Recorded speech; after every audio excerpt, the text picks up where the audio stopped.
distribución poblacional de la Argentina a fecha actual de 2020, con 45 y pico de millones de habitantes, esto nos da una pauta de cómo viene más o menos distribuida la población. Es decir, ustedes fíjense que más bien esto tiende a ser no una pirámide, sino también está entre una pirámide y un rectángulo. Es decir, que hay una distribución bastante uniforme casi, excepto, bueno, en los últimos años de edad, porque acá está distribuida por edades de las personas, es decir, que tenemos una población relativamente uniforme, es decir, y que llegan a edades bastante avanzadas.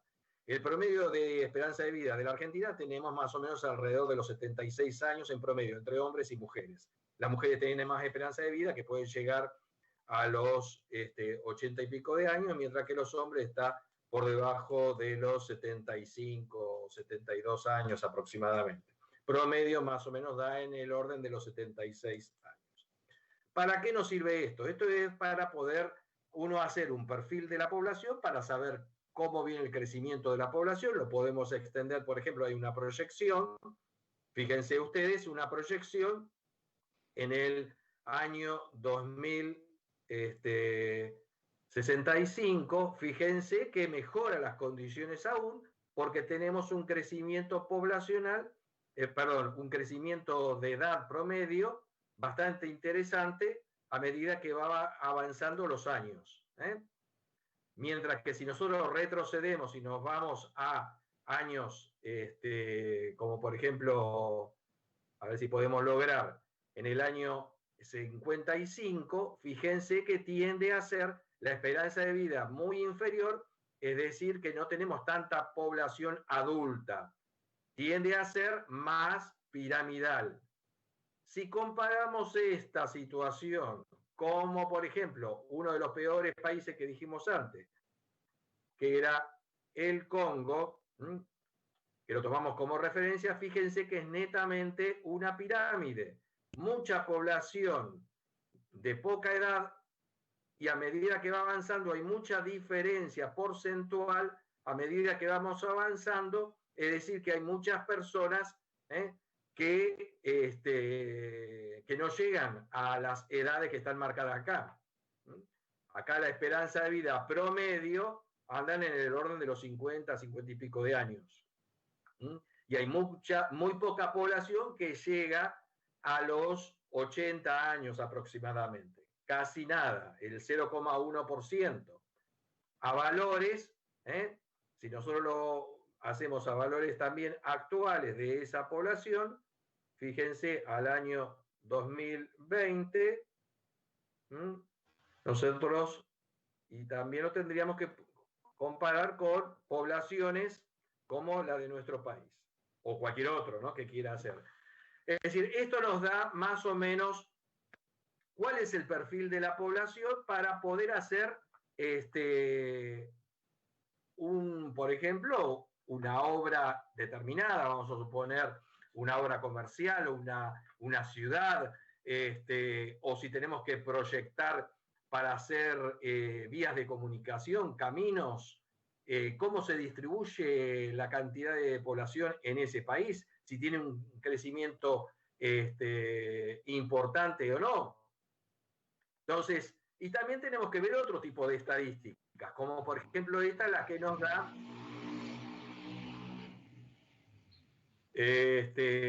por ejemplo, esta es la que nos da la cantidad de poblaciones y nacimientos, muertes, la situación económica a nivel mundial, a nivel global. Podemos entrar en cada uno de los países haciendo un clic en cada uno de ellos y podemos obtener, por ejemplo, cada una de las condiciones. Vamos a suponer esto, que vamos a entrar a lo que es el medio ambiente, o tierras perdidas por erosión de suelos o emisiones de dióxido de carbono. Entonces, nos va a dar estadísticas de la cantidad de deforestación, por ejemplo, que tenemos en forma diaria, o por ejemplo, de tóxicos liberados al ambiente. Por ejemplo, también nos dice sobre temas que tienen que ver con la salud, o que tiene que ver con energía, o que tiene que ver con desnutridas a nivel global.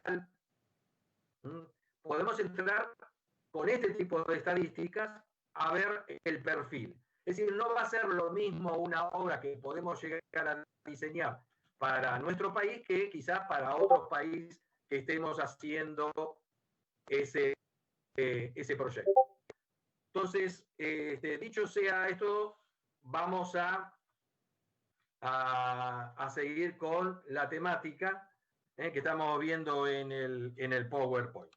¿Se ve esto, Tayel, la intervención humana? Perfecto. Entonces, nosotros hacemos obras de ingeniería y que tienen que ser obras de ingeniería que sean perdurables en el tiempo. Es decir, no son obras que son temporarias, por lo general son obras de gran envergadura y que producen un gran impacto ambiental. De ahí que tenemos que conocer el ambiente significa conocer el perfil de la población, qué tipo de culturas tiene, qué tipo de característica, qué crecimiento poblacional tenemos, si vamos a hacer un diseño de una red, de una obra de infraestructura, qué característica va a tener eso, y de ahí vamos a hacer el diseño, si tienen abastecimiento propio de energía o si tenemos que hacer una planta de energía en el lugar. Entonces, todo eso va a llevar una serie de situaciones que tenemos que considerar a la hora de distribuir esa población. Entonces, si nosotros vamos a hacer una distribución poblacional en una zona donde cada 5, 10, 20, 30 años o 50 años se produce una inundación, entonces nosotros tenemos que analizar eso, cómo se comporta en esa zona el territorio, cómo se comportan el tema de la inundabilidad, para ver si es adecuado o no asentar allí un barrio. Porque después seguramente todas las obras de ingeniería que haya que hacer van a ser obras faraónicas, obras muy importantes, muy costosas, y que no se tomaron en cuenta previamente antes de asentar ese barrio. Entonces, ¿qué es lo que tenemos que hacer? En lo posible, no modificar sustancialmente las condiciones del terreno, no modificar sustancialmente. ¿Por qué? Porque a la larga, la naturaleza, con una recurrencia tal como la que mencioné antes, puede llegar a ser que recobre la situación o busque la forma de los ríos de ir avanzando con esa zona de inundaciones.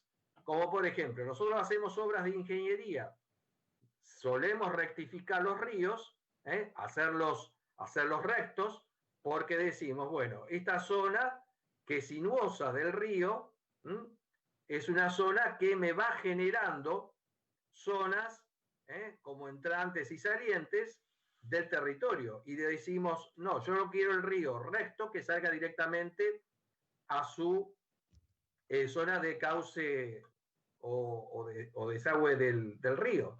Vamos a suponer que analizamos como si fuera el río Matanza. El río Matanza tiene una zona rectificada que originalmente era una zona así de tipo sinuosa. Es lo que se llama zona de meandros. Meandros son zonas en las cuales el río va perdiendo velocidad por todas estas curvas, va perdiendo velocidad y en esa pérdida de velocidad que tiene el río, me va generando inundaciones aledañas.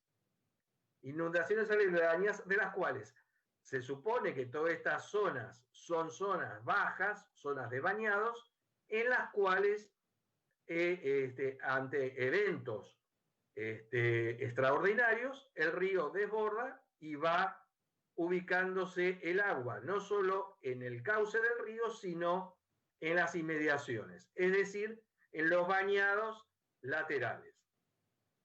Hoy por hoy el río Matanza tiene una rectificación, especialmente en la zona del tramo inferior y medio, en el cual justamente cuando se produce eventos extraordinarios, que hay grandes precipitaciones, lo que hace es colmatar el río, no inundar, por ejemplo, porque ya no existe más esta zona de meandros en las inmediaciones, sino lo que hace es aguas arriba, donde todavía no está el rectificado, hace producir esos grandes eventos de inundación. A ver si podemos compartir ahora, espero que no se corte nuevamente, si podemos compartir el Google Earth y explicarle en el Google Earth lo que estoy diciendo específicamente con el respecto al río Matanza. Vamos a verlo en el lugar y ver si podemos compartir la imagen directamente en este ejemplo que le estoy dando.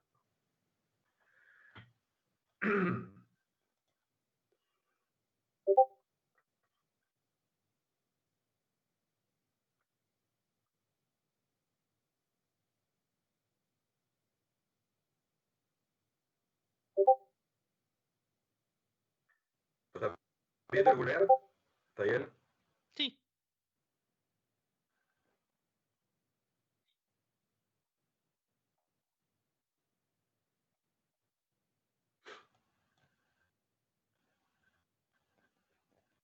Está bastante pesado y demora en abrir.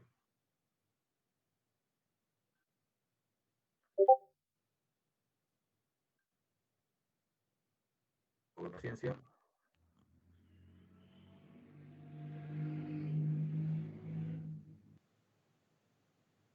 Ahí estamos. Bueno, fíjense esto, estamos acá a la altura de la ruta 3, kilómetro 33, 34 por ahí, a la altura de la calle Scarlatti. No sé si, si se ubican acá en la zona de Catán. ¿Se ubican todos? Sí, profe. Sí, profe, por los kilómetros, sí. Perfecto. Sí. Ahí está. Tenemos ¿se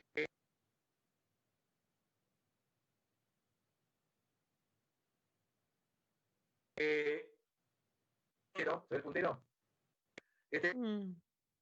Sí, la manita. La próxima ¿se ve la manito? Sí, sí, se ve. Bueno, que evacua a, fíjense, fíjense todas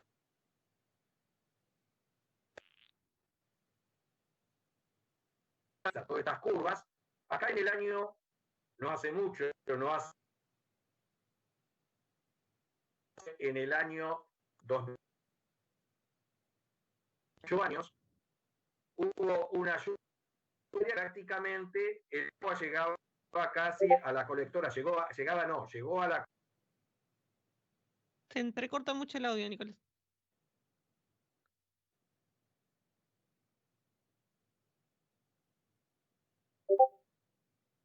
colectora, inundando varios cientos de lados.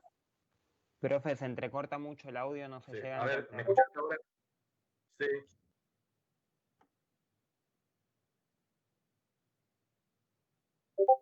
No se escucha. Bueno, no se escucha. Espera que voy a desconectar y conectar el micrófono solamente. A ver, ¿ahora se escucha? Sí, sí. Hola. Sí, igual me parece que es más la conexión que el micrófono. Sí, porque debe ser que estoy poniendo imágenes muy pesadas y esto es lo que está provocando. Pero voy a salir muy rápidamente de esto, así no me hace tan pesado el resto de la conexión. Yo lo que quiero que vean es lo siguiente. Toda esta zona de meandro, que fue la más afectada por la inundación del año 2012, no debería haber existido la ciudad cercana al río Matanza, producto de el riesgo que tiene esta zona de producir grandes eventos de inundación. Marco esta zona porque es una de las tantas, como podría llegar a ser no solo el río Matanza, sino varios cursos de agua. Yo marqué acá con rojo esta limitación, pero fíjense ustedes, si vamos al Google Earth con el tiempo, fíjense cómo avanzó a lo largo del tiempo, si vamos a años, esperen a ver si está generando la imagen.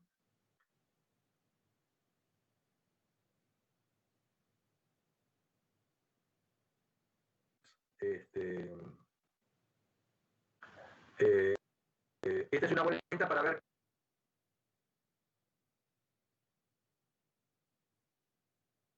cómo, de nuevo.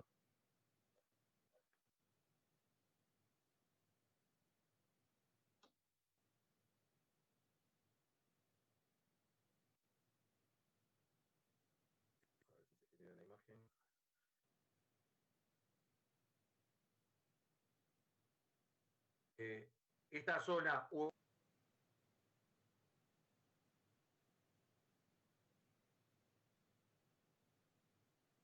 urbana en el estado actual.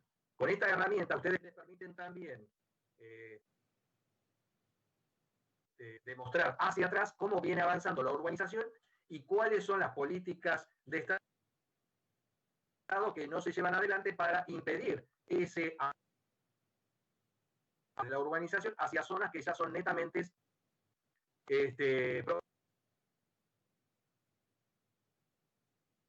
se entrecorta demasiado. O esas humedades. Se entrecorta. Sí, como que va y vuelve el audio. Ahora, ¿me escucha? Sí, ¿Escucha ahora? Vuelve. Bueno, muy bien. Yo lo que quiero mostrarle es con esto en la zona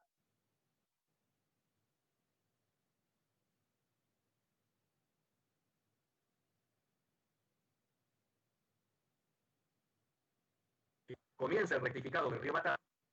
Fíjense el rectificado acá del río Matanza.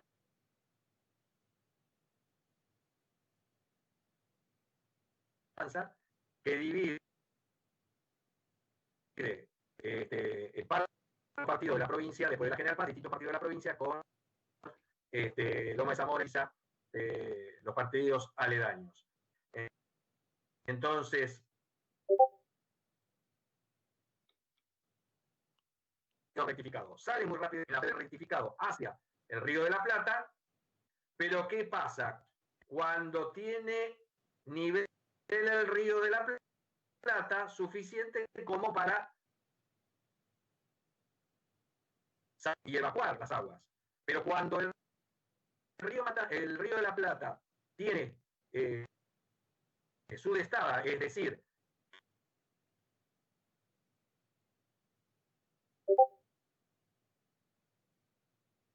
que predominantes están haciendo ingreso del río a nivel de la costa, dando un tapón hacia lo que es el riachuelo, ella más capacidad, el riachuelo o el río Matanza, más capacidad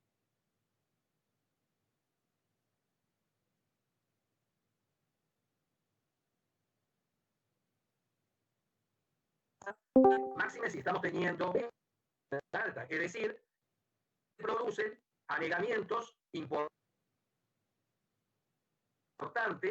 que están sucediendo fundamentalmente que quedaron de los meandros sin rectificar. ¿Por qué? El rectificado, es decir, el rectificado soluciona en parte el problema, pero lo agrava en otros sectores. Es decir, que cuando nosotros, voy a salir de esta imagen para que no se cuelgue tanto el sonido. Voy a volver con la imagen de esto. ¿Se ve nuevamente intervenciones sobre los sistemas naturales? Sí. Muy bien.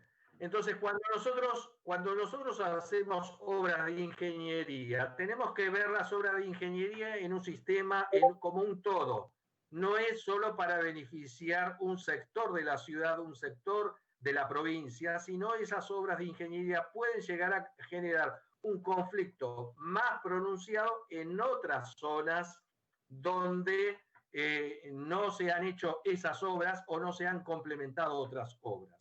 Entonces, a veces, resolver los problemas producto de una mala decisión, un mal proyecto concebido, esto lleva a encarecer a futuro todas aquellas cuestiones que hacen, por ejemplo, a la asistencia social de las personas anegadas, reubicaciones, relocalizaciones, obras de complementarias que habría que hacer para evitar nuevamente esas inundaciones.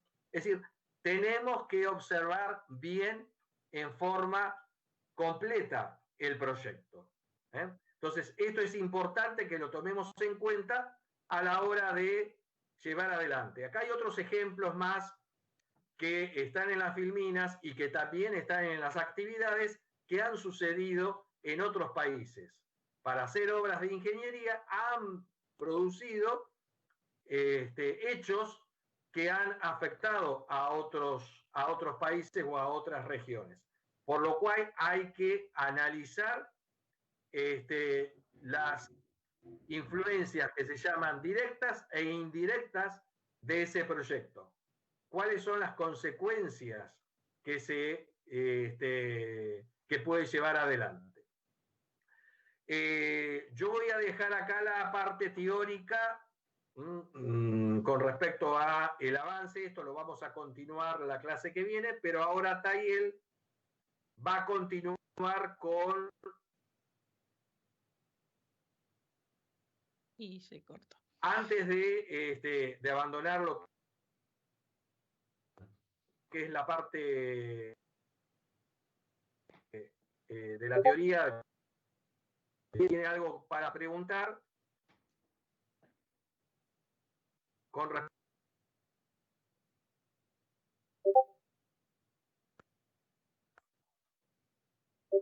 ¿Alguien tiene algo para consultar? ¿Se escucha? Sí, se entrecorta bastante. No, profe, quedó claro. No, profe, por mi parte nada. Tayel. Sí.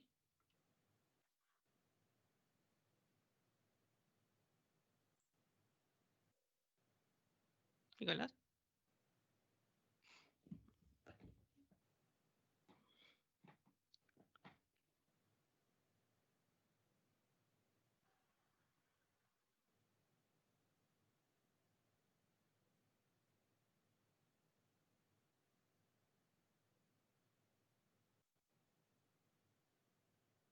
¿Tayel se escucha?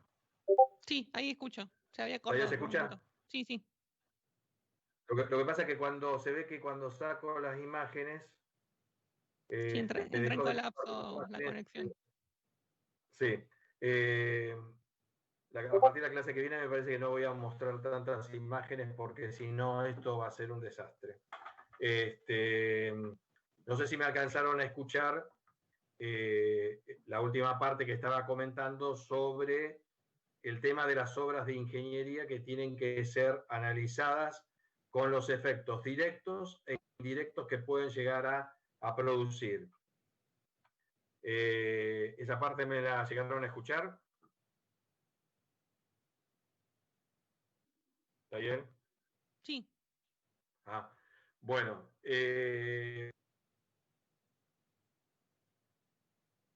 El ejemplo que doy es un ejemplo muy tangible que lo tenemos acá nomás, acá cerca, y las consecuencias que sufrimos, máxime que la mayoría somos acá de la zona, vemos que en forma recurrente se van produciendo anegamientos, fundamentalmente en la zona de La Matanza, en la zona justamente que no está la zona del rectificado. Producto de esto que muy brevemente recién le acabo de explicar. Y del lado de la zona de la otra margen del río, que da hacia el partido de Loma de Zamora y Ezeiza, por lo general no se inunda porque no tienen población cercana al río y aparte porque hay un prominente terraplén muy importante que evita el anegamiento, por lo cual las anegaciones vienen fundamentalmente del lado del partido nuestro. Bueno, yo no sé si alguien quiere acotar algo, si quiere agregar algo de todo esto que vimos hasta ahora, antes de que Tayel siga con el tema de las actividades. Le doy la posibilidad de que alguien comparta algo, o si quiere comentarlo, o si quiere preguntar, no sé. Profe, una consulta. ¿Sabe si Sí. hay algún proyecto para evitar esas anegaciones, esos desbordes que actualmente se dan ahí en Catán y en toda esa zona? ¿O eso quedó así y se hace la vista gorda actualmente? Bueno, yo voy a comentar algo y Tayel también lo va a complementar porque el ingeniero Tayel trabaja en la Secretaría de Recursos Hídricos, ¿no, Tayel? Sí. Muy bien. A nivel nacional trabaja en un organismo en el cual se hacen grandes obras y específicamente también puede saber si está al tanto de algún proyecto. Lo que sí estaba previsto en su momento, hacer obras que no pueden llegar a erogar grandes inversiones y que hoy por hoy la mayoría de los países está en esa tendencia, que ya con los efectos del cambio climático ya no tiene mucho sentido hacer grandes conducciones o grandes obras hidráulicas en cuanto a sacar el agua de un lugar y depositarla en otro lugar, como por ejemplo el Río de la Plata o en otro lado, sino hacer retenciones de agua, retenciones locales de agua. Es decir, así como eso que nosotros eliminamos, la zona de los bañados, la zona de los meandros, la zona de esas reservas de agua, de esos humedales de agua para que retenga ahí el agua y de ahí que con el tiempo vaya evacuando. Pero ¿qué hicimos? Lo hemos eliminado y hemos asentado viviendas. Entonces, como eso no lo podemos volver a recuperar porque lamentablemente ya está urbanizado, lo que tenemos que hacer es hacer espejos de agua en determinados sitios, lo que se llaman reservorios. Reservorios estaban previstos hace varios años atrás, estaban previstos hacer reservorios, es decir, retenciones de agua puntuales para evitar largarla hacia el río, porque no tiene más capacidad el río. No se olviden que nosotros estamos en la provincia de Buenos Aires, provincia de Buenos Aires, es una zona de llanura, tenemos muy poca pendiente, los cursos de agua, los arroyos o ríos tienen muy poca pendiente, tienen una pendiente del orden del 1, el 2 por mil aproximadamente. Prácticamente es una pendiente insignificante. Entonces, cuando trabajan con un caudal muy significativo, lo que hace es muchas veces los desbordes hacia los laterales. Entonces, lo que se tiende o se había previsto en su momento, hacer reservorios para retener esas aguas y después que vaya evacuando gradualmente hacia el curso de agua una vez que el régimen del río se normalice. Hoy por hoy, por ejemplo, acá en la localidad de Ramos Mejía, se ha hecho una obra de ingeniería. Yo no sé si alguno se estuvo al tanto de esa obra que se hizo, que fue justamente este principio de reservorio. Un principio de reservorio es un reservorio, o más que reservorio, es un retardador de caudales, es decir, que se tiene por unas horas, mientras está la lluvia pico, mientras está el régimen de lluvia con la máxima intensidad, se retiene esa agua en ese reservorio que está debajo del predio de lo que era el Ateneo Don Bosco en Ramos Mejía, en las intersecciones de las calles Bolívar, Humboldt, Cerrito y la avenida Palacios. No sé si ubican ese predio grande. Debajo de ese se ha construido un reservorio que no está a la vista, está bajo subsuelo, que tiene una superficie de aproximadamente 3 hectáreas y con una altura de alrededor de 3,50 metros, 4 metros aproximadamente. Eso lo que hace es ingresar del arroyo Maldonado e ingresar mediante una sangría el agua, y después naturalmente se va evacuando por otro extremo y con una salida gradual a través de una abertura limitada hacia aguas abajo en la continuidad del conducto. Esto lo que hace es evitar el colapso del arroyo, del conducto. ¿Se ubican de dónde estamos hablando? Sí, ahí sobre Palacio.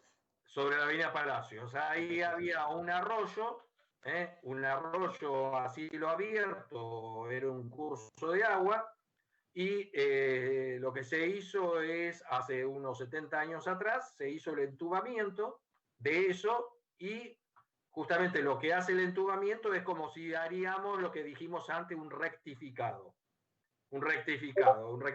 del río. ¿Qué hacemos? Hacemos una limitación del arroyo, es decir, antes por lo menos con el asilo abierto y en forma natural, lo que permitía era salir el agua en forma natural hacia los laterales, inundar algunos terrenos que eran zonas de meandros o zonas de reserva, y de esa manera funcionaba naturalmente como cualquier curso de agua. Desde ese momento, como vino creciendo la población fue impermeabilizando muchas superficies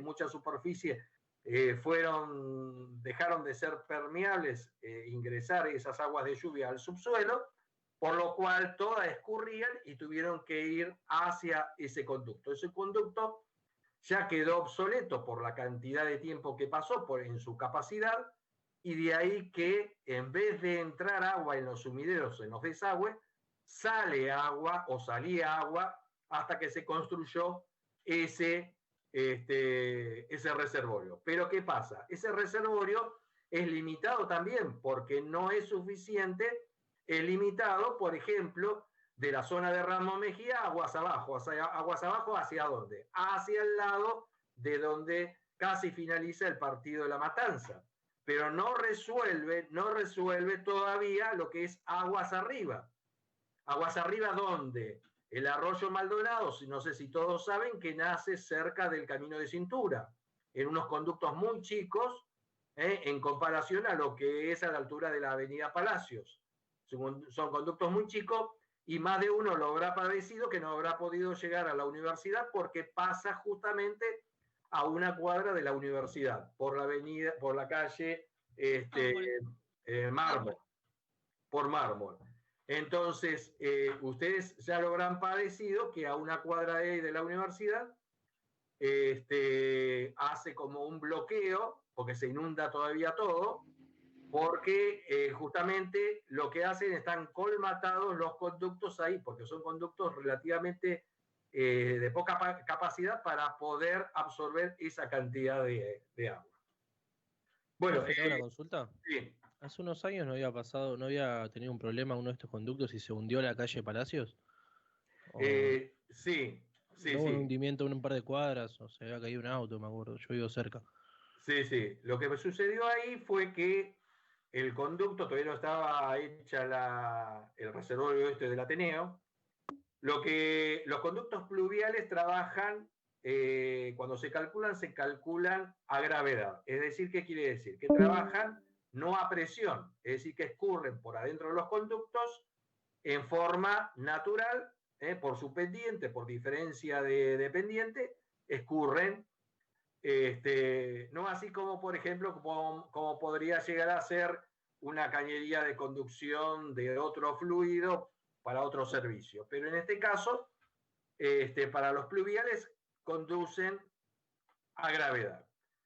Lo que sucedió es que cuando estaba muy cargado el conducto, esto fue en el año 2014, creo que fue el primer evento que se produjo, si mal no recuerdo. En el 2014 fue que en una lluvia extraordinaria estaba muy cargado el arroyo Maldonado, el conducto, y hizo una presión interna hacia el conducto. Una presión interna que hizo, tenía mucha carga por diferencia de altura de, yo no sé si ya vieron hidráulica ustedes. Sí, es correlativa esta, así que Es correlativa. Perfecto, entonces estamos bien. Por diferencia de carga, es decir, por diferencia de nivel, a la altura de donde colapsó, el conducto ya tenía un problema de fisuras, estaba ya fisurado. Entonces, recalquemos que el conducto no estaba construido desde hace 70 años, no estaba construido en hormigón armado, estaba construido en hormigón simple. Entonces, cuando recibe esa presión interna de sobrecarga interna de presión, producto del agua que estaba presionando, fíjense que si uno se paraba en algunos, si vos estabas cerca de ahí, si habrás visto en esos momentos, habrás visto que el agua en vez de entrar en los sumideros salía de los sumideros. Hay filmaciones en algunos casos que las cámaras llegaron a volar las cámaras por la presión que había, las tapas de las cámaras, ¿no? Las tapas de las cámaras llegaron a moverse, a volarse y en algunos casos hasta ha producido accidentes. Entonces esa presión hizo que el conducto colapsara, ya venía fisurado. Entonces, ¿qué hizo? Cuando encontró el pavimento, encontró una presión interna y lo que hizo justamente es reventar o fisurar el pavimento y caerse todo en su conjunto. Eso fue el origen. Pero hay otras cuestiones, hace que el conducto estaba, por eso se lo reconstruyó todo hasta la altura de la calle Rincón, estaba totalmente colapsado, no solo en capacidad, sino en condiciones estructurales, producto de esa construcción que se hacía en ese momento, que era en hormigón simple, y bueno, duró lo que duró. Podría haber durado quizás mucho más, aún así que se haya construido en hormigón simple no era motivo para que colapsara, pero producto de todas estas condiciones que yo le estoy comentando, es decir, que una sobrecarga de presión que no es la que estaba previsto, no es la que estaba proyectado, y el volcamiento inclusive de elementos agresivos que se siguen volcando dentro del pluvial, que no deberían ser permitidos, que hacen que se vaya deteriorando el conducto, el material del conducto que está construido. Por ejemplo, hay mucho elemento agresivo, como por ejemplo residuos industriales, que eso hace degradar inclusive el hormigón. Bueno, no sé si alguien más quería consultar algo más sobre todo esto. Gracias, profe. De nada. ¿Alguien tiene alguna consulta más para dar? Y si no, Taller, podés agregar algo más sobre lo que había consultado acá el compañero. Sobre la pregunta del río Matanza. Exactamente. Si hay algo previsto actualmente para hacer algún tipo de obras. Bueno, el río Matanza tiene, digamos, como un régimen particular, más lo que es la cuenca río Matanza Riachuelo, porque tiene una autoridad, se llama Autoridad de Cuenca, que es ACUMAR.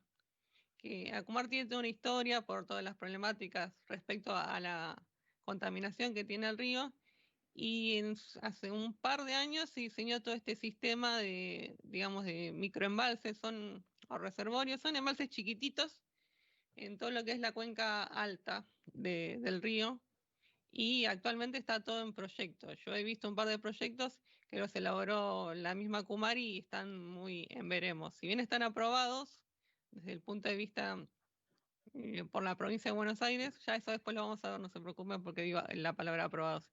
Está muy, muy verde. Y más o menos ahora está en iniciar uno de los proyectos a la altura de lo que es Virrey del Pino, Merlo. Pero está todo muy en veremos. Y sí, son obras de retención.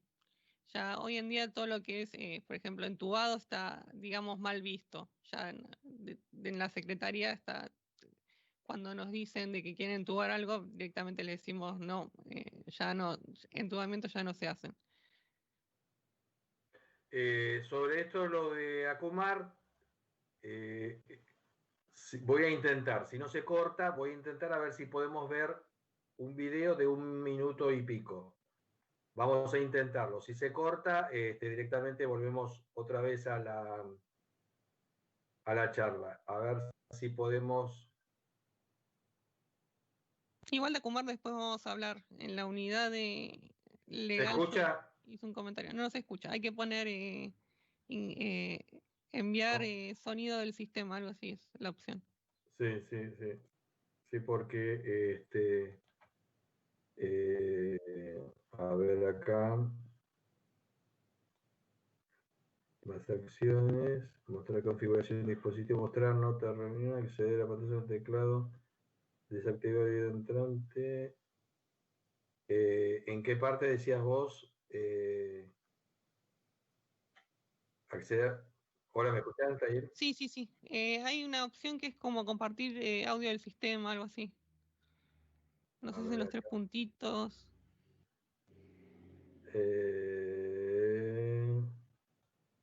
Acá dice más acciones, dice.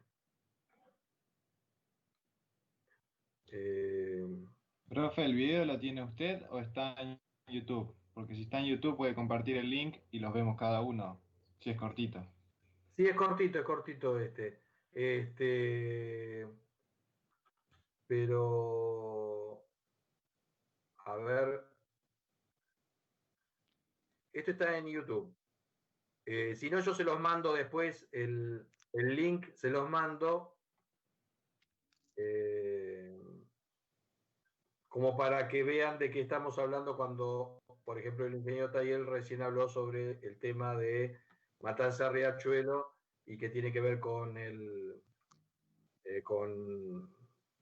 con esto de los reservorios.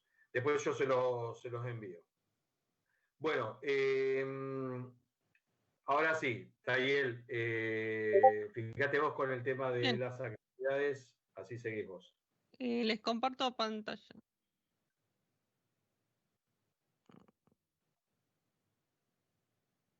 ¿Se está viendo? Sí. Bien. F5. Ahora les paso a comentar las actividades mientras pongo esto. Bueno. Después les mando unos lineamientos generales acerca de las actividades, más o menos para que tengan en cuenta respecto al formato. Van a ver que le subimos el formato a la carátula que tienen que emplear. Yo soy bastante estricto en relación a eso y en varios puntos en la conformación del trabajo, de cómo se redacta un informe, ciertos lineamientos generales como que está totalmente prohibido copiar y pegar de internet el trabajo de elaboración personal. Y yo les digo esto porque ha pasado, el cuatrimestre pasado, de que generalmente las preguntas no son del índole teóricas, no es que les voy a preguntar definir algo, sino es más bien de que den su pensamiento y su opinión respecto a ciertos temas. Pero a veces hay que preguntarles ciertas cuestiones para que puedan elaborar después las preguntas siguientes. Y generalmente cuando se pregunta algo muy teórico, las respuestas son el primer resultado en Google. Y es lo último que quiero que pase. Así que, y encima para uno es muy fácil darse cuenta porque cuando le llegan 14 trabajos y 13 tienen la misma respuesta, yo copio y pego la respuesta y me aparece en Google. Así que yo les pongo directamente las correcciones, copio y pegado y les mando el enlace. Así que eso es una de las cosas que tienen que tener en cuenta. Y sí, también mucho respecto a la terminología, que tiene que ser relativamente técnica. Así que cosas para tener en cuenta. Y ahora les voy a presentar ciertos casos de explicación porque, como yo les dije, tienen que elaborar a partir de ciertas cuestiones. La idea es que hablen un poco ustedes respecto a estas problemáticas, digamos, en general, porque es la actividad que van a tener que realizar dentro del trabajo. Entonces, el primer caso son estos 3. Uno es el de Riatuel, otro es el de Kiribati y otro es que es lo que veníamos hablando, Río Matanza y Riachuelo. Bien. ¿Alguna vez escuchó alguno hablar del río Atuel, de la problemática en el río Atuel? No, No, No, profe. Digamos, el problema en el río Atuel es uno de los paradigmas de la administración de recursos hídricos a nivel nacional. Están viendo, este es lo que era el curso del río Atuel. Nacía tengo que poner esto. Nace en los Andes, en la provincia de Mendoza. Discurre por toda una zona montañosa y anteriormente... Se dejó de ver ahí la imagen. ¿Se ve? No, profe, yo la veo. Se ve. Ah, Está sí. viendo. A ver. Y ven el puntito rojo, ¿no? Ahora sí, ahora yo sí. Sí. Le decía, el río Atuel nace en lo que es los Andes y discurre por toda la zona de Mendoza en lo que es una sección de montaña, es un cajón, se llama así, y llegaba a lo que es actualmente el río Colorado. Digo llegaba porque ya no llega más. Antes el río Atuel vertía sus aguas en lo que es el Océano Atlántico y hoy en día, ya a la altura del norte de La Pampa, el río no tiene más caudal, no tiene agua, por algo que vamos a ver. Todo lo que es la zona de Santa Isabel se llama la localidad, en La Pampa a esta altura ya el río ya deja de tener caudal y toda esta zona es cauce seco. ¿Por qué pasó esto? Bueno, este es uno de los embalses de Río Atuel. En la década del 40 aproximadamente, la provincia de Mendoza comenzó a utilizar las aguas del Atuel para el riego, porque es una zona bastante seca. Y yo siempre digo esto, cuando uno quiere plantar en una zona bastante seca, tiene que regar. Y el problema es lo que planta en la zona seca, porque si yo planto pasto, que es lo que crece naturalmente, no va a necesitar agua. Pero si yo planto un cultivo que requiere de agua, de un lado la tengo que sacar. Entonces lo que la provincia de Mendoza comenzó a hacer fue a construir embalses. Se construyeron 4 embalses en la cuenca, que es el nivel 1, nivel 2, 3, 4, eso, y un compensador que también es un embalse. ¿Por qué? Primero para, digamos, parar las aguas y de ahí sacar distintos canales de riego. Y segundo, también se aprovechó para la generación de energía hidroeléctrica. Y lo que tiene en particular uno de estos embalses, que es el nivel 1, es que cuando se está generando energía, el agua pasa y llegado a un punto a la noche, como ya en el consumo de energía baja, lo que se hace es bombear el agua para arriba para realimentar el sistema y que el día de mañana sigamos teniendo agua dentro del sistema para generar energía. El problema de esto es que llegó un punto en que el agua dejó de llegar a la pampa. Entonces, fue un conflicto, es un conflicto enorme entre la provincia de La Pampa y Mendoza, que La Pampa le dice, devuélveme el agua, y Mendoza no quiere devolver el agua porque la está utilizando. Hablando en criollo, ¿no? Entonces la pregunta es, y les pregunto a ustedes, ¿cuáles creen que son los motivos que llevaron a Mendoza a realizar la sucesión de obras?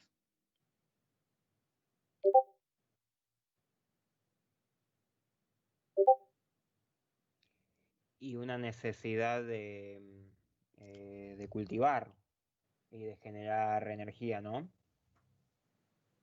O ser egoísta y no No compartir tiene el que ver, agua.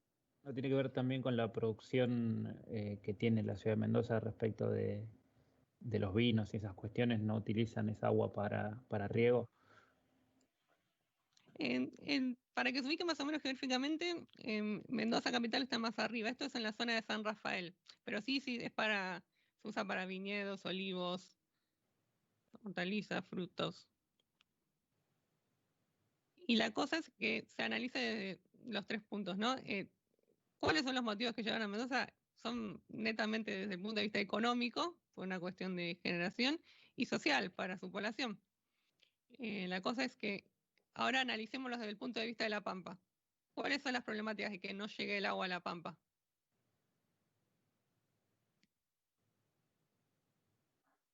y de que puede traer sequías o mismo de que la gente no tenga acceso al agua.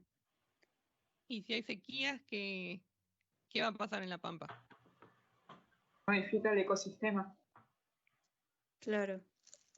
Bien, tanto desde el la punto de vista fauna como la ambiental, flora. desde el punto de vista ambiental vamos a tener una alteración total del ecosistema. No hay muchas especies ictícolas de pececitos nadando en el Tuel, pero sí se encuentran, digamos, cadáveres de peces a la altura de La Pampa, así que imagínense. Y desde el punto de vista económico, ¿cómo afectaría La Pampa? Que no Si puede no- ser productiva. Exacto. O sea, La Pampa, antes en esa zona se plantaba plantaciones de todo tipo, y hoy en día la única producción que hay es caprina, son cabritas, porque es un animal que se adapta relativamente a climas secos. Hay toda una alteración en lo que fue la economía en La Pampa. Y como hay problemas económicos, también hay problemas sociales, de desigualdad. Bien. Más o menos, la actividad no va a hablar sobre el atuel cuando ustedes lean el trabajo, pero va a haber un caso parecido. Entonces, el análisis que tienen que hacer ustedes es similar a este. Es por qué se llevó a cabo esto y qué consecuencias trae. Y cómo afecta desde el punto de vista ambiental, económico y social. Y cómo están relacionados estos tres aspectos. ¿Se entienden? Sí, Sí, profe. profe. Ahora paso a hablar del otro tema que era Kiribati. No sé si alguno escucha hablar de Kiribati. No. No. Kiribati es un archipiélago en el Pacífico, por Micronesia. Ahora nos vamos a plantear en otra problemática totalmente distinta. ¿Qué pasó? ¿Pudieron leerlo del cambio climático? Sí, profe. Sí, profe. Sí, sí. Sí, profe. Vamos a empezar hablando un poco de esto. ¿Qué es para ustedes el cambio climático? Y viene un poco con trampa la pregunta, está en general. Profe, ¿no es cuando se modifica el clima bajo el efecto de, no sé, modificar algo como consecuencia de algo? Bueno, cuando hablamos de cambio climático, uno generalmente tiene como la concepción negativa de que, bueno, el cambio climático es malo, pero el clima varía todo el tiempo. O sea, desde el principio de la historia del planeta Tierra, el clima varía constantemente. El problema que tenemos hoy en día es que el clima está variando cuando no debería variar, porque, digamos, los climatólogos tienen todo un estudio de cómo, a ver, ¿cómo se lo explico?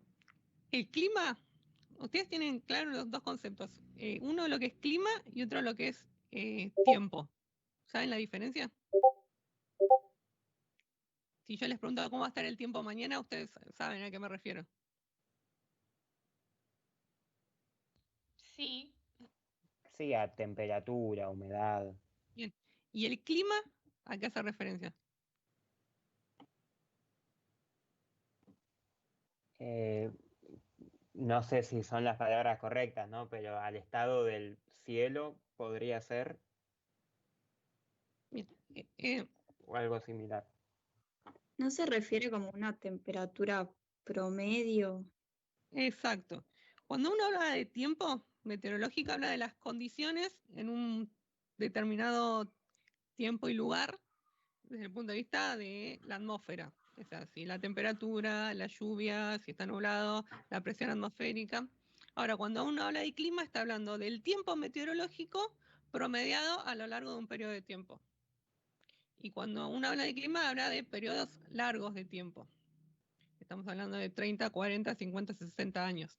Entonces, el clima de una zona es más o menos el promedio de las distintas variables atmosféricas que va a haber en ese lugar en un determinado periodo de tiempo.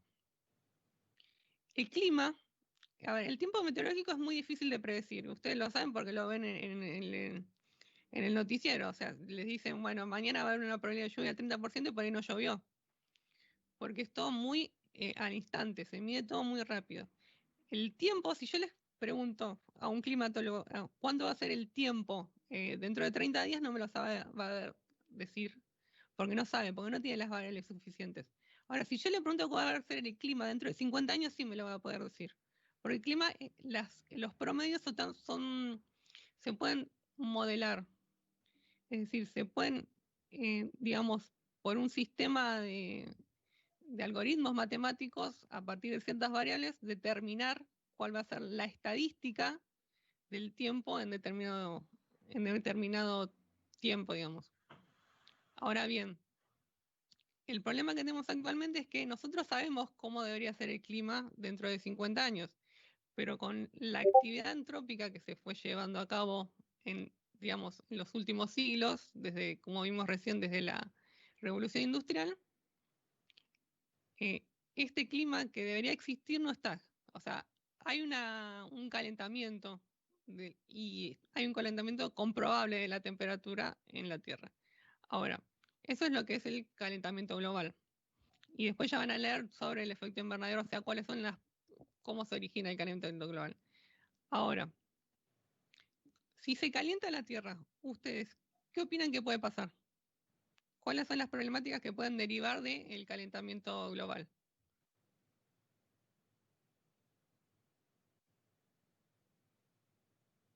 Y que toda la vida se generó en torno a una temperatura de la Tierra y si esta varía, bueno, variarán las condiciones en las que tiene que subsistir todo el resto de la vida. Bueno, sí, esa es una de las consecuencias, digamos, las poblaciones, las distintas especies están adaptadas a determinado clima. Si se modifican esas condiciones, se pueden producir que se extingan especies directamente, así de uno, o por ejemplo, que esto se habla mucho de las epidemias. Por ejemplo, el mosquito, vieron que el dengue a determinada temperatura, el frío no lo aguanta. Bueno, si se aumenta la temperatura, el dengue va a aumentar, va a sobrevivir en, digamos, latitudes que antes no debería vivir. Entonces eso acarrea problemas sanitarios. O sea, imagínense qué tiene que ver el calentamiento global con el dengue. Bueno, tiene mucho que ver. ¿Y qué otro tipo de problemas? Por ejemplo, algo que afecte a nosotros como ingenieros civiles.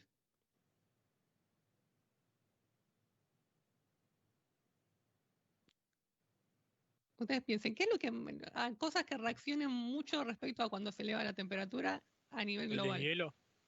El deshielo es una de las cosas más, El digamos, es tiempo como de fragua del hormigón. no tanto, pero es una de las, el derretimiento de los polos es una de las problemáticas más graves. Y se derrite el agua de los polos, ¿a dónde va a parar? A los océanos. Y si va a los océanos, ¿qué pasa con los océanos? Inunda la tierra, la zona urbana. Urbana y no tan urbana. Bueno, Kiribati tiene este problema. Kiribati es un conjunto de 30 islas en Croacia, que lo que tiene es muy poca, digamos, elevación respecto al nivel del mar. Pongámosles en promedio un metro o 5 metros de promedio sobre el nivel del mar. O sea, imagínense que si el nivel del mar aumenta, estas islas quedan totalmente inundadas. Entonces la pregunta hoy en día que se hace en las poblaciones de Kiribati es ¿dónde llegamos a la población? Y es un poco lo que habla esta noticia. ¿Se les ocurre algún tipo otro de problemáticas que el calentamiento global pueda acarrear relacionadas a la ingeniería civil? No sé si escucharon. Que se da mucho en el noticiero, se habla. Sí, ven noticiero.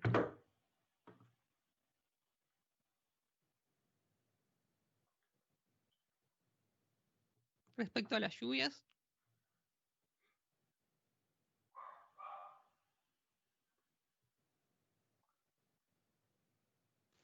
Ni idea, profe. Bueno, uno de los fenómenos más importantes que tendremos que tener en cuenta, y ¿alguno cursó hidrología? sé que viene después, pero por ahí alguno ya la cursó. Todavía no, profe. No, No. todavía no. Bueno, ya van a ver. No cursan el programa. A ver, pensémoslo. Cuando instalaciones termomecánicas, ¿alguno cursó? Sí, profe. Sí, eso sí. Bueno, si tienen, van a preguntar qué tiene que ver. Si se acuerdan del agua psicométrico, un gas a mayor temperatura puede aumentar su contenido de agua. Como la atmósfera está formada por gases, a mayor temperatura de la atmósfera puede contener más agua. Entonces, si la atmósfera contiene más aguas, lo que tenemos son precipitaciones con intensidades más fuertes. Es decir, llueve mucha agua en periodos muy cortos de tiempo. Y cuando uno planea un sistema de desagües en una ciudad, lo peor que le puede pasar es que le llueva mucha agua en poco tiempo. Entonces, está muy relacionado el calentamiento global con cómo diseñamos hoy en día las redes de agua, de desagües pluviales. Y a ver, si yo les pregunto a ustedes, ¿creen que el calentamiento global afecta o afectó a la Argentina?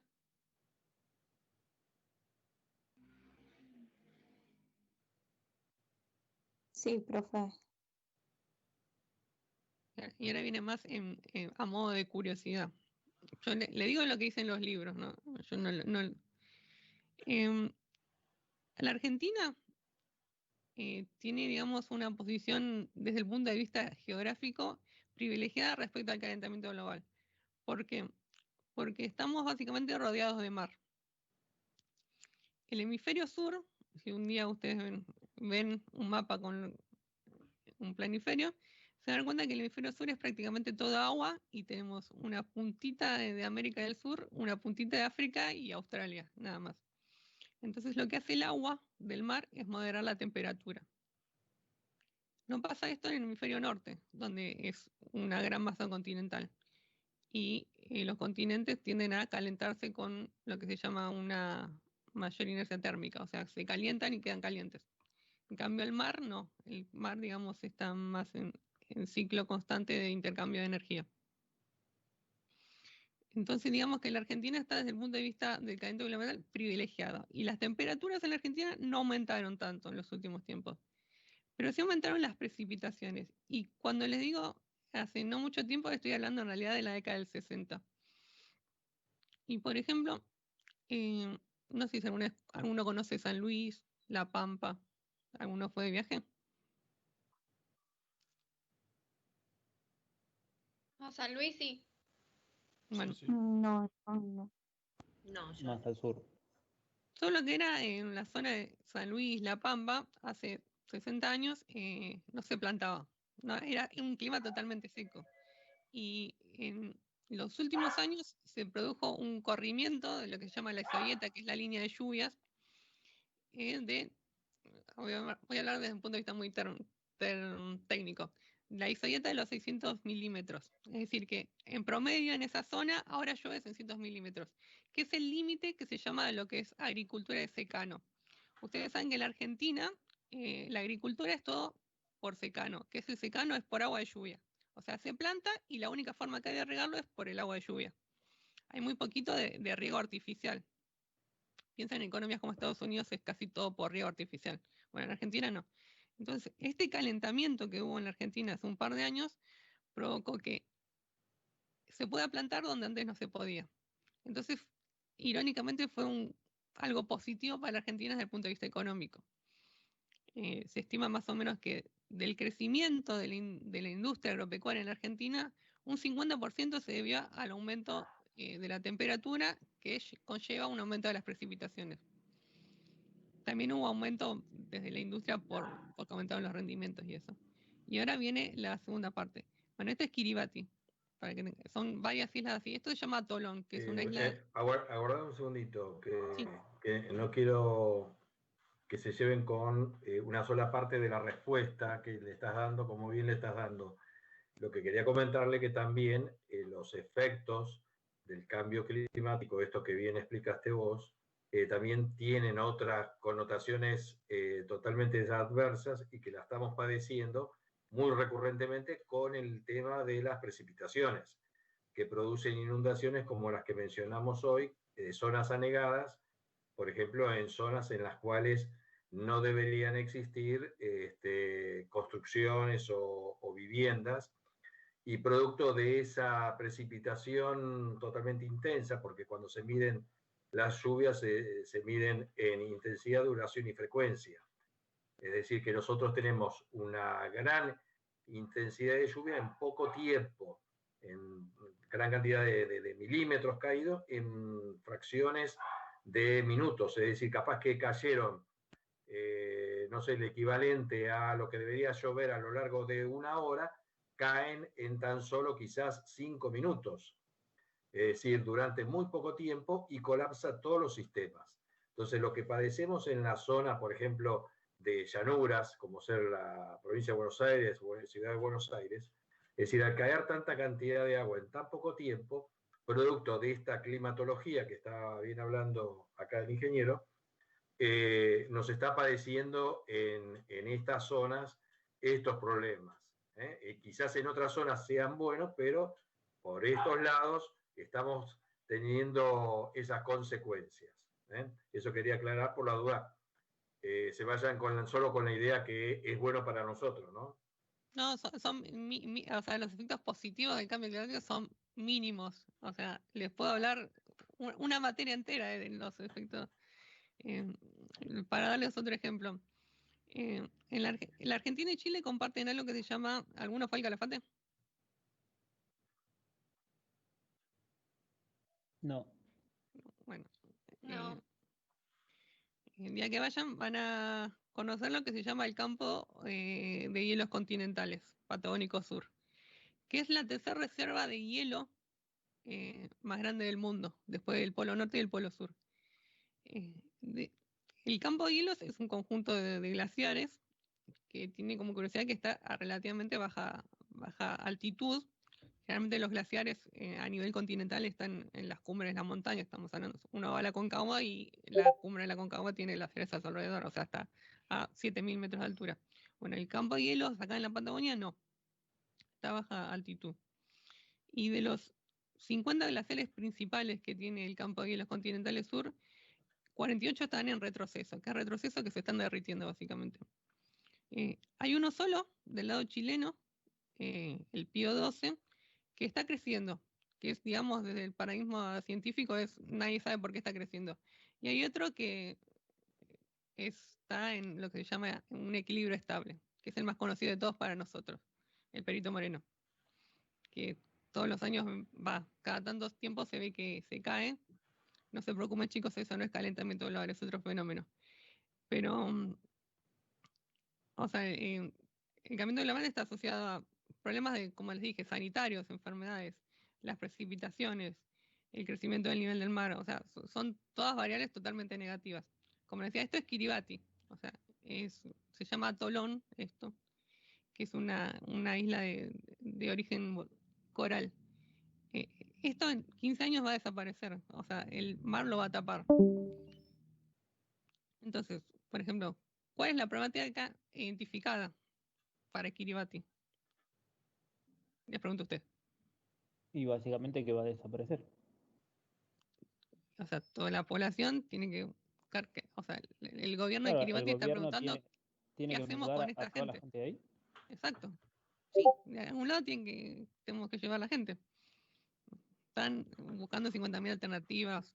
Porque, por ejemplo, se crearía una figura rara. Ustedes habrán escuchado, por ejemplo, lo que son refugiados políticos. O sea, hay gente que por conflictos con los intereses, bueno, se va del país porque puede correr riesgo su vida. Bueno, acá estamos hablando de refugiados climáticos. Es una figura totalmente rarísima. Y, por ejemplo, están buscando dentro de otros países de Oceanía, de lo que es, ¿cómo se llama esto? Polinesia Francesa, Nueva Zelanda, a ver si alguno quiere tomar. ¿Cuál sería la causante de este fenómeno?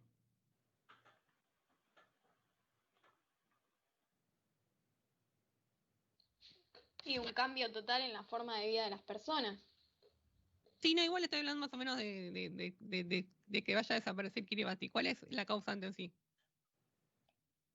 El aumento del nivel del océano a causa del deshielo de los polos. Exacto. Van a ver que estas preguntas así, copy-paste, son las mismas que van a tener que usar ustedes, pero para otra... O sea, todo esto está relacionado con el trabajo, no es que estoy divagando, ¿eh? Estas mismas preguntas están, pero en otro contexto. O sea, el análisis que tienen que hacer es este. ¿Y cómo podrán mitigarse o disminuir dichos efectos a corto? ¿Se podrían disminuir a corto plazo el cambio climático? No, para mí no. No. Bueno, sí, muy malas noticias. El cambio climático a corto plazo no lo podemos, no lo podemos cambiar. Digamos que el cambio climático que sufrimos hoy en día es producto de las emisiones de la década del 50. La química del carbono, van a ver que hay otros gases de efecto invernadero, pero como que el más preocupante es el carbono, el dióxido de carbono, es muy lenta. Y una molécula de dióxido de carbono puede estar en la atmósfera 120 años. Así que si las emisiones no se paran hoy en día, esto sigue para largo. Y ahora, a largo plazo sí se podrían mitigar. ¿Cómo sería? Bueno, hay todo un desarrollo detrás de esta respuesta que es larga, pero o sea, la pueden pensar, ¿no? Cómo combatir el cambio climático es un libro, básicamente, así que de ahí se puede sacar muchas cosas.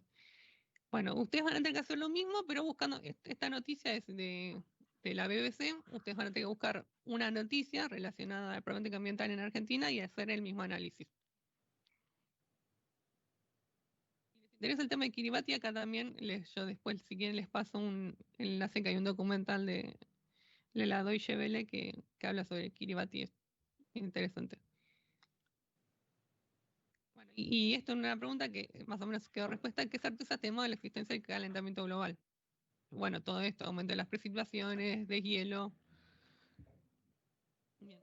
Y ahora voy a hablar de esta pregunta, pero quiero que anoten algo, porque después copian y pegan en internet, de procesos. Cuando hablamos de lucha contra el calentamiento global, hay dos tipos de procesos. Uno sería de mitigación y otro de adaptación. ¿Qué entienden por mitigación ustedes? No de mitigación en cambio, sino mitigación en general. Si yo mitigo algo, ¿qué significa? Terminarlo, finalizarlo. Como disminuirlo. Mitigar sería más disminuir, digamos. Y bueno, está relacionado a lo que dije anteriormente. ¿Cómo mitigamos el cambio climático? ¿Cuál sería el origen del cambio climático? De La calentamiento emisión global. de los gases. Exacto. Y ahora tienen que, cuando lean las diapositivas van a ver que un poco de la respuesta a esto está. ¿Cuáles son las herramientas que tiene la ingeniería civil para disminuir la emisión de gases? La ingeniería civil, la industria de la construcción, es una de las emisoras más grandes que hay. ¿Por qué? Principalmente por dos industrias, que son la del cemento y la del acero. Justamente la industria del cemento y la industria del acero, por los procesos que ustedes ya vieron en materia de la construcción, necesitan mucha energía. Y esa energía se hace por quema de combustibles fósiles. Entonces, imagínense que el 8% de las emisiones totales de gases de efecto invernadero es nada más de la industria del cemento.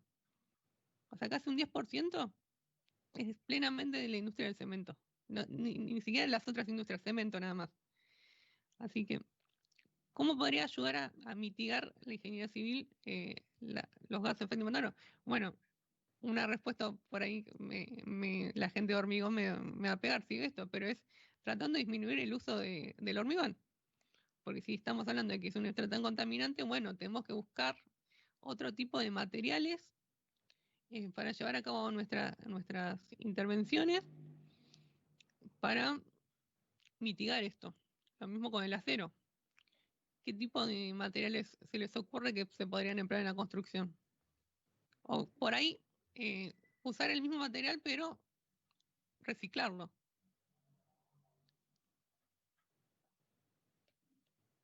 ¿Se entiende a lo que voy? Cuando hablo del proceso de mitigación. Sí. Sí, profe. Bueno, casi está esta pregunta. así que anoten las respuestas. Y procesos de adaptación. ¿Qué entienden por adaptación? En general, no es solo de...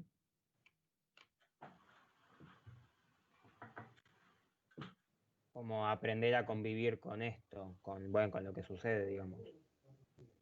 Exacto. Eso sería el proceso de adaptación. O sea, cuando ustedes redacten las respuestas, redáctenlas con sus palabras, ¿eh? No, o sea, que se entienda, que esté bien explicado, pero no hace falta que usen terminología de el CONICET. Entonces, la adaptación al cambio climático, y ya dijimos problemáticas. El aumento del nivel del mar sería una, el derretimiento de los polos, el aumento de las índices de las lluvias, bueno, todo lo que dije hace un rato. Todos estos procesos, por ejemplo, las lluvias, como ingenieros civiles, tenemos que modificar la forma en que hoy en día diseñamos una obra desde el punto de vista técnico, porque nos modificaron las variables. Si hoy en día llueve más en menos tiempo, por ahí los cálculos que se hacían hace 60 años hoy no tienen validez. ¿Se entiende? Entonces, estas nuevas formas de, digamos, de ver la ingeniería están relacionados a eso. O por ejemplo, lo que hablamos un tiempo. Hoy en día ya vimos que entubar un arroyo no soluciona nada, pero sí, por ejemplo, retener el agua. Esas son herramientas de adaptación que tiene la ingeniería civil y que tienen que empezar a aplicarse. Bien. Eso respecto a cambio climático. Y ahora esto es, bueno, lo que ya veníamos viendo les traigo una fotito del río Matanza-Riachuelo. El curso viejo, el meandroso es este, y se rectificó. ¿Ustedes para qué piensan que se rectificó el Riachuelo? Para poder urbanizar esa zona. No, para un uso más ordenado de la zona. Hasta si se quiere para navegarlo. Bueno, en el trabajo van a ver un caso que es mucho más grande que el Riachuelo, que es el del río Mississippi en Estados Unidos. El río Mississippi en los siglos pasados se rectificó justamente para esto, para la navegación. Era un río muy meandroso, porque es un río de llanura, muy ancho, que hoy en día es una de las principales vías de transporte que tienen los Estados Unidos para su comercio. Entonces, ¿cuáles fueron, digamos, las necesidades de Estados Unidos para rectificar el Mississippi? Principalmente económicas, para navegar. Porque no sé si ustedes saben, enviar cargas por río, o sea, por mar, por barco, es lo más barato desde el punto de vista económico, es lo más rentable. Entonces, por ejemplo, si uno piensa en qué consecuencias puede traer la rectificación del río Matanza-Riachuelo a toda la zona. Primero, por ejemplo, beneficia la navegación, que se podría usar. Ahora, ¿cómo afecta a la población en el antiguo cauce? Nosotros vemos que antes el río pasaba por acá. Toda esta zona piensa que hoy en día está habitada.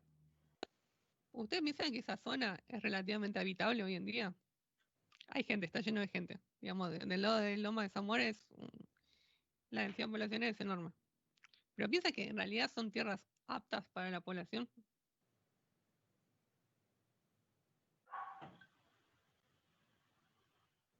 Depende de la necesidad de esa población. Y no, porque si estaba el río ahí eran puntos bajos, se supone. Son terrenos, la verdad, que desde el punto de vista habitacional no son los más óptimos. Totalmente, son terrenos muy bajos, muy propensos a las inundaciones. Mira, si lo pensamos desde el punto de vista ingenieril, son malos hasta para la construcción porque el suelo que hay debajo de eso es malísimo. Esto pasó, por ejemplo, cuando, no sé si vieron que se hizo el puente de la Noria. Muchas de estas zonas del puente, abajo de la autopista, las fundaciones son pilotes de 40 metros, porque era zona de bañado, zona de río. Entonces, hasta en eso afecta a las construcciones. Digamos que la construcción en esta zona es bastante precarizada y no creo que vayan a hacer fundaciones a 40 metros con pilotes, pero sí cómo se fue dando el poblamiento de esta zona fue muy poco organizado. Y en eso tiene cierta culpa, digamos, el Estado, porque, digamos, cómo se fueron dando los terrenos o permitiendo a la población asentarse en ciertas zonas, no fue organizada. Y otra de las consecuencias es, ahora pensémoslo desde el punto de vista hidráulico, como bien venimos diciendo. Antes el agua discurría por acá, por toda esta zona. Entonces, el hecho de que haya curvas y contrafugas lo que va haciendo es modificando la velocidad del río. Y hoy en día va todo derecho. Entonces, ustedes saben que, no sé si saben, pero a la vera del riachuelo está lleno de industrias de todo tipo, frigoríficos, curtiembres, que son las grandes culpables de la contaminación que tiene hoy en día este curso. Entonces, si el agua discurre más rápido, se va a alterar, digamos, la dispersión que tienen los contaminantes. Imaginen cómo está relacionado todo en el río. Entonces, una de esas cosas es la modificación de la sección hidráulica, por ejemplo, alteró el transporte de contaminantes en el río. Imagínense cómo se fue dando en cadena toda la problemática que tiene el río Matanza-Riachuelo. Y lo que les quería contar de Acumar es que Acumar nace hace un par de años a partir de una denuncia de un grupo conocido como la causa Mendoza, que ya después lo vamos a ver, y que termina con un fallo de la Corte Suprema de Justicia indicando que es culpable la nación, la provincia y los municipios de Lamba de que tienen que hacer algo con esto. Y por eso todas estas obras, todo lo que es el saneamiento del río Matanza-Riachuelo. Yo le voy a dar unos videos, le voy a mandar los links en un PDF, va a aparecer una serie de links sobre distintos videos que van a ver y que tienen que ver con estos temas que estamos tratando ahora. No lo vemos acá porque si no se cuelga la imagen y no se va a poder ver ni escuchar y perdemos mucho tiempo. Pero sí los links se los voy a mandar en una hoja, ustedes lo ven. Y justamente tiene que ver como para aclarar mucho de esta temática. Hasta ahí es más o menos lo que quería hablar. Bueno, ¿alguien tiene algo para preguntar de todo esto? ¿Alguna duda? ¿Algo que quedó medio colgado, que no tuvieron la oportunidad de preguntar antes? ¿No? Si alguno me quiere preguntar algo de cambio climático, después puedo hablarles 800 años. Bueno, a ver, Escarpite, Florencia, ¿está? Sí, profe, estoy. Julio. Presente acá. García.